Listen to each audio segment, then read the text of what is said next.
Hello మా క్లాస్లో ఒక్కడు చేసిన పనికి అటెండెన్స్ కోసం మా సార్ క్లాస్ అంతా మొత్తం లేపిన అనమాట. అది ఏమైందంటే లాస్ట్ దాకా చూడండి.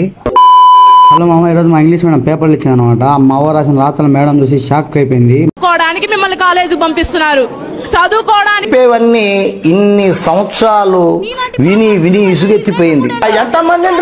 మామూలుగా మేడం పేపర్లు ఇచ్చింది అనమాట. మా వాళ్ళంతా ఎదురు చూస్తాను బయటికి ఎప్పుడెప్పుడు పోవాలని తొక్కులాడుతాను. మా వాళ్ళు అయితే డోర్ కాడ నిలబడుకున్నారు. పోయి మా మెస్సులో లైన్ చేయడం కాశ్మీర్ నుంచి కన్యాకుమారి దాకా ఉంది లైన్. 1:15 కానీ ఇంకా మాకు మెస్ రాలేదనమాట. మాకు చూస్తే 1:30 క్లాస్ ఉంది. మేమైతే వార్డెన్తో లేసుకున్నాము. వార్డెన్ పోయి వార్డెన్ వచ్చేసి వేరే వాళ్ళతో లేసుకున్నాడు పైన. తినేసి ఇంకా క్లాస్కి వచ్చినాము. క్లాస్లోకి వచ్చాను మా వాడు చేసిన ఒక తప్పుకు మేము అందరం నిలబడి వచ్చింది. మా వాళ్ళు చూస్తే ఎవరు రాలేదు. మా వాళ్ళు మా క్లాస్ వచ్చేసి రానలో కానీ అటెండెన్స్ చేయించాను. అది చూసి సార్ కనుక్కున్నాడు. వీడైతే 20 నెంబర్లు ఎగస్ట్రా చెప్పిన తర్వాత సారే ప్రజెంట్ చేసిండు. వీడేమో మనోడు 20 నెంబర్లు ఎగస్ట్రా చెప్పిన ప్రజెంట్ చేయించిన. మనోడు టైం బాగలేదన్నమాట. నేను తెలివిగా పుట్టటమే నాది చేసుకుని పాపమా.